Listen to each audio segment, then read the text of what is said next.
Hello दोस्तों, मैं हूं रोशन और स्वागत करता हूं आपका अपने ही यूट्यूब चैनल इंडिया जीके में।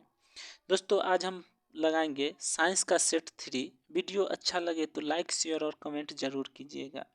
तो दोस्तों, देखते हैं आज का पहला क्वेश्चन। आज का पहला क्वेश्चन है, तत्वों को सबसे पहले वर्गीकरण किसने किया था? तो तत्वों को सबसे पहले वर्गीकरण किसने किया था? डोव रेनर ने इसका वर्गीकरण सबसे पहले किया था। नेक्स्ट क्वेश्चन है,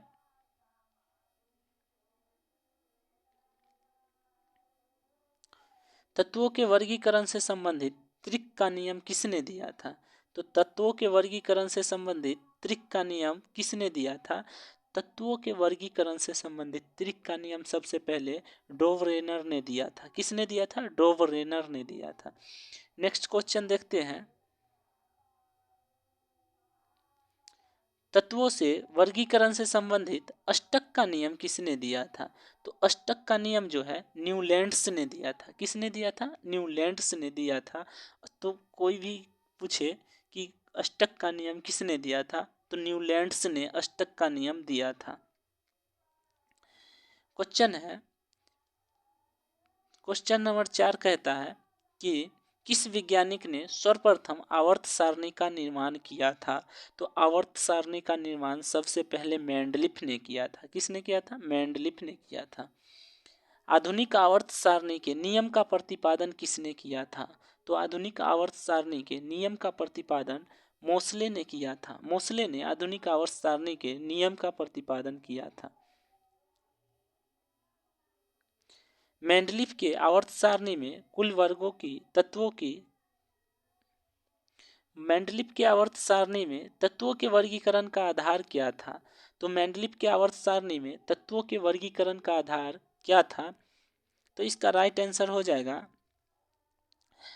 तत्वों के वर्गीकरण का आधार क्या था? तो परमाणु द्रव्यमान। राइट आंसर ए हो जाएगा, परमाणु द्रव्यमान था। आधुनिक आवर्त सारणी में तत्वों के वर्गीकरण का आधार क्या है? तो आधुनिक आवर्त सारणी में तत्वों के वर्गीकरण का आधार परमाणु संख्या है। नेक्स्ट क्वेश्चन है, आधुनिक आवर्त सारणी में वर्गों की कुल संख्या कितनी है? तो आधुनिक आवर्त सारणी में वर्ग यानी ग्रुप की कुल संख्या कितनी है? तो 18 इसका राइट आंसर हो जाएगा। वर्गों की कुल संख्या कितनी है? 18 है। आधुनिक आवर्त सारणी में कुल कितने पीरियड यानी आवर्त हैं? पीरियड यानी आवर्तों की कुल संख्या कितनी है? तो आवर्तों की कुल संख्या कितनी है? तो आवर्तों की कुल संख्या कितनी? 7 है। आधुनिक आवर्त सारणी में पीरियड यानी आवर्तों की कुल संख्या कितनी है? 7 है। अगला क्वेश्चन देखते हैं, आवर्त सारणी में तत्वों को व्यवस्थित किया गया है किस रूप में? तो आवर्त सारणी में तत्वों को व्यवस्थित किया गया है बढ़ते परमाणु संख्या के रूप में व्यवस्थित किया गया है। बढ़ते परमाणु संख्या के रूप में आधुनिक आवर्त सारणी में तत्वों को व्यवस्थित किया गया है। अगला क्वेश्चन है, किस वर्ग के तत्वों को सिक्का धातु कहा जाता है?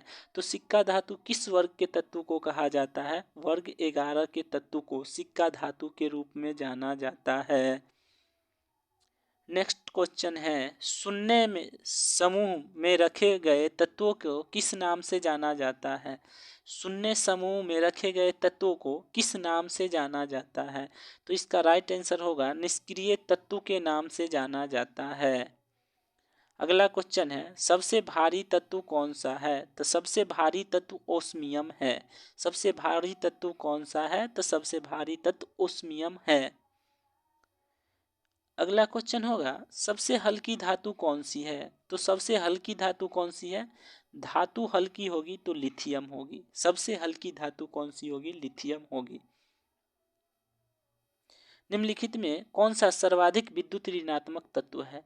तो फ्लोरीन। फ्लोरीन इसका राइट आंसर होगा और ये फ्लोरीन गलत लिखा हुआ है। आधुनिक आवर्त सारणी के समूह एक में मौजूद एकमात्र अधातु कौन सा है? समूह एक में मौजूद एकमात्र अधातु कौन सा है? हाइड्रोजन इसका राइट आंसर हो जाएगा। आवर्त सारणी में अधातुओं को किस ओर स्थान दिया गया है, तत्वों को किस ओर स्थान दिया गया है, तो दाहिनी ओर इसका राइट आंसर हो जाएगा। निम्नलिखित देखिए अगला क्वेश्चन क्या है। क्वेश्चन नंबर 18 कहता है वे तत्व जो इलेक्ट्रॉन को ग्रहण करते हैं और विद्युत और ऋणात्मक आयन बनाते हैं, वे तत्व जो इलेक्ट्रॉन ग्रहण करते हैं और ऋणात्मक आयन बनाते हैं उसे क्या कहा जाता है, तो अधातु कहा जाता है। क्या कहा जाता है, अधातु कहा जाता है। किस वर्ग के तत्वों के गलनांक उच्च होता है, किस वर्ग के तत्वों का गलनांक उच्च होता है, तो इसका राइट आंसर हो जाएगा किस वर्ग के तत्व का गलनांक उच्च होता है, तो 4 के ए जो तत्व होते हैं, वर्ग होते हैं, उस वर्ग के तत्वों का गलनांक उच्च होता है। आवर्त में बाएं से दाएं जाने पर इलेक्ट्रॉन के प्रति क्या परिवर्तन होता है, तो बाएं से दाएं जाने पर इलेक्ट्रॉन के प्रति जो परिवर्तन होता है वो इसका राइट आंसर हो जाएगा बढ़ता है। क्या होता है, बढ़ता है। अगला क्वेश्चन है किस वर्ग के तत्व की इलेक्ट्रॉन बंधुता उच्च होती है, किस वर्ग के तत्व की इलेक्ट्रॉन बंधुता उच्च होती है, तो इसका राइट आंसर हो जाएगा 7 के ए। 7 के ए वाले वर्ग जो है उनकी इलेक्ट्रॉन बंधुता उच्च होती है। आवर्त सारणी में कितने ब्लॉक में बांटा गया है, आवर्त सारणी को कितने ब्लॉक में बांटा गया है, तो आवर्त सारणी के कितने ब्लॉक में बांटा गया है, आवर्त सारणी के 4 ब्लॉकों में बांटा गया है, एस पी डी एफ। ये आवर्त सारणी के 4 ब्लॉकों में बांटा गया है, S P D F block में बांटा गया है। किस ब्लॉक के तत्व साधारणतः रंगीन यौगिक का निर्माण करते हैं, किस ब्लॉक के तत्व साधारणतः रंगीन यौगिक का निर्माण करते हैं, किस ब्लॉक के तत्व साधारणतः रंगीन यौगिक का निर्माण करते हैं, तो इसका राइट आंसर हो जाएगा एस ब्लॉक के तत्व। एस ब्लॉक के तत्व साधारणतः रंगीन यौगिक का निर्माण करते हैं।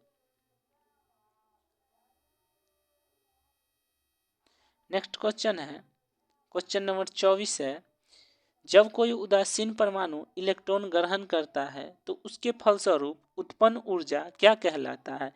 अगर कोई उदासीन परमाणु इलेक्ट्रॉन ग्रहण करता है तो उसके फलस्वरूप जो ऊर्जा का उत्पादन होता है उसे क्या कहा जाता है, तो इलेक्ट्रॉन बंधुता कहा जाता है। क्या कहा जाता है, इलेक्ट्रॉन बंधुता। किस वर्ग के तत्व को मुद्रा धातु कहा जाता है, तो मुद्रा धातु वर्ग वी के तत्व को कहा जाता है, वर्ग वी के तत्व को मुद्रा धातु कहा जाता है। मेंडलीव का संबंध किस देश से है, तो मेंडलीव का संबंध जो है रूस से है। किस देश से है, रूस से है। आधुनिक आवर्त सारणी के किस समूह में केवल 7 तत्व हैं, आधुनिक आवर्त सारणी के किस समूह में केवल 7 तत्व हैं, तो वर्ग 1 में केवल 7 तत्व ही हैं। किस वर्ग के तत्वों को अयस्क बनाने वाली तत्व कहते हैं, किस ब्लॉक के तत्व को अयस्क बनाने वाली तत्व कहते हैं, तो वर्ग 6 के ए के तत्व को अयस्क बनाने वाली तत्व कहा जाता है। किस वर्ग के तत्वों की संयोजकता 2 होती है, किस वर्ग के तत्वों की संयोजकता 2 होती है, तो इसका राइट आंसर हो जाएगा 2 के ए की संयोजकता 2 होती है। सबसे हल्का तत्व कौन सा है, तो सबसे हल्का तत्व कौन सा है, सबसे हल्का तत्व कौन सा है, हाइड्रोजन इसका राइट आंसर हो जाएगा। सबसे हल्का तत्व हाइड्रोजन होगा।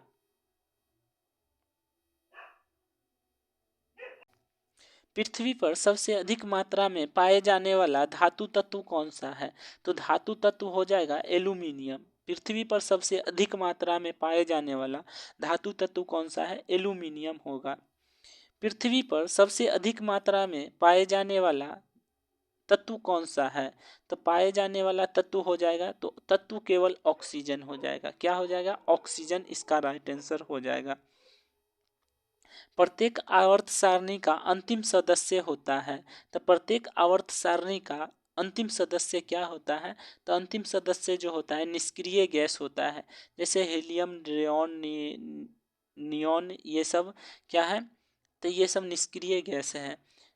नेक्स्ट क्वेश्चन देखते हैं, प्रत्येक आवर्त सारणी का पहला सदस्य होता है। तो पहला सदस्य एक क्षार धातु होता है। प्रत्येक आवर्त सारणी का पहला सदस्य एक क्षार धातु होता है। आवर्त सारणी में के दूसरे और तीसरे आवर्त में कितने तत्व हैं? तो दूसरे और तीसरे आवर्त में केवल कितने तत्व हैं? दूसरे और तीसरे आवर्त में केवल 8 तत्व हैं। तो दोस्तों वीडियो कैसा लगा कमेंट करके ज़रूर बताइएगा।